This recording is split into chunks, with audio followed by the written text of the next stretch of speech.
And okay, there's that rock from the other side. And this used to be the top surface that we sat on, throwing rocks over this way into this cave.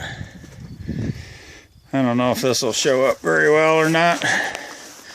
This is just a natural washed out cave.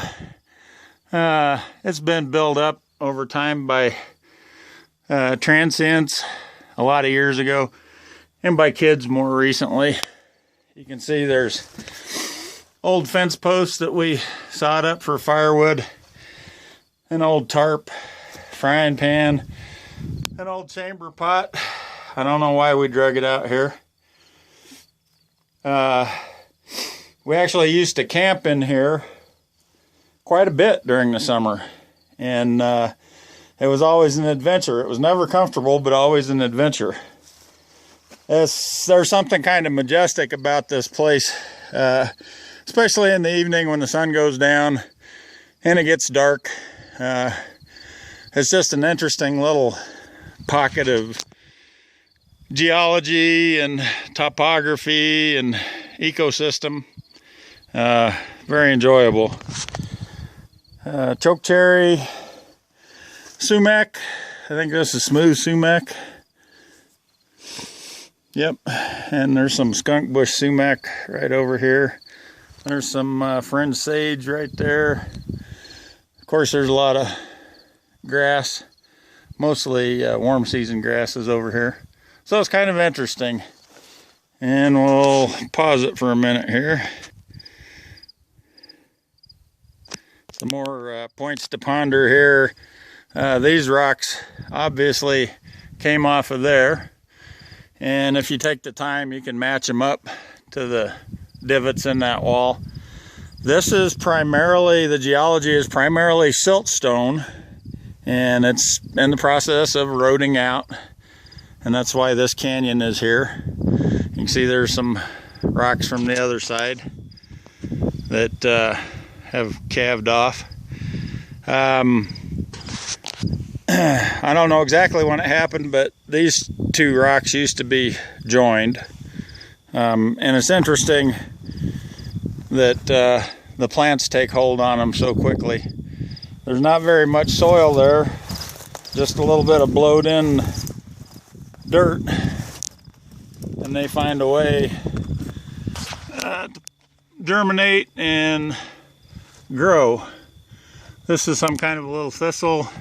This is a Russian thistle or a tumbleweed, and you can see something's taking a bite of it there at the top. I can figure out what I'm doing here and I can't. Anyway, here's some blue grama and some hairy grama and sagewort, fringe sagewort. That's skunk bush sumac. I have no idea what that is. A lot of interesting stuff here. This is going to end up being a series of long videos. I hope I have the bandwidth. Okay, we'll pause it here. This is down on the bottom of this portion of the canyon. Again, this is siltstone. It's just sand that is aggregated over years and become mineralized, petrified, amalgamated, whatever they say. I'm no geologist. And you can see the waves where it's water has eroded it over the years. Whenever it rains, these little puddles fill up and they get full of neat little creatures.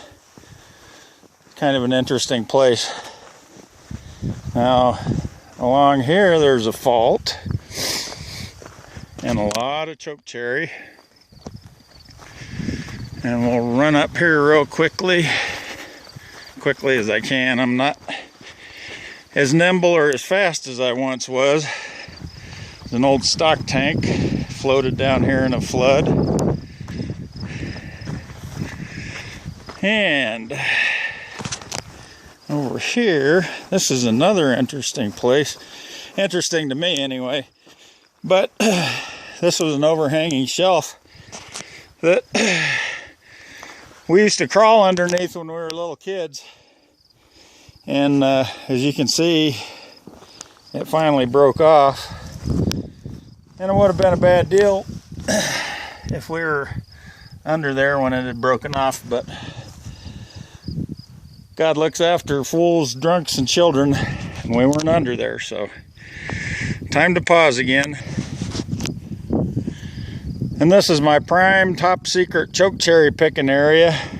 I can usually harvest, easily 150 quarts of choke cherries right down in this little area here. The problem is, when we get really rainy years, we don't get any choke cherries.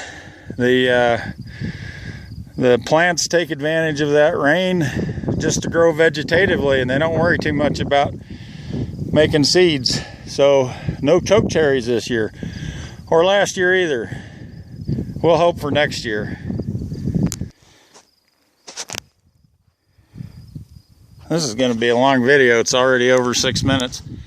Just a little overview here.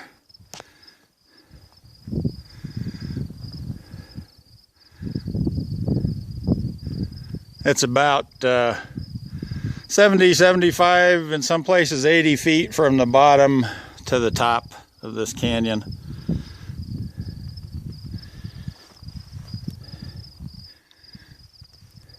Now I'm gonna see if I can do a mad camera holding scramble up out of here.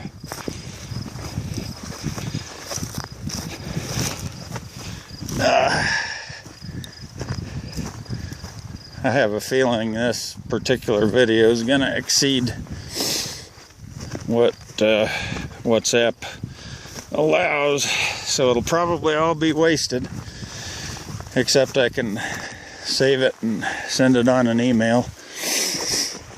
I don't know if you can really get a sense of the verticality here.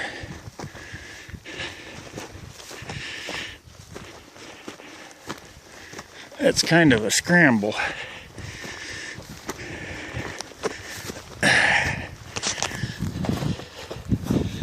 And this is one of the easy routes.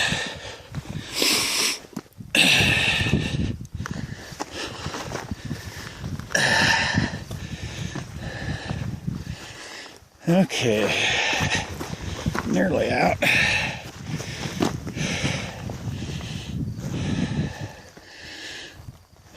I catch my breath.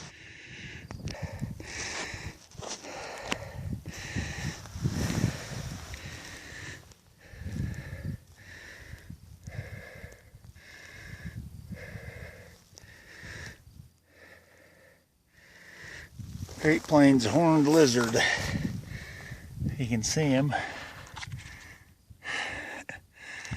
I don't know if I'm focusing very well or not. Can't see because of the glare, but neat little lizard. Little baby.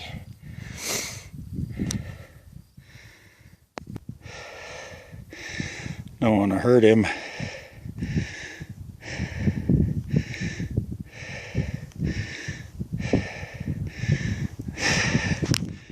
Hard to get the camera to focus. There we go. These guys are exclusively anteaters. And there's no shortage of ants around here for them to eat. Put him back down. He's still a little bit cold from the cool overnight. See how well he blends in.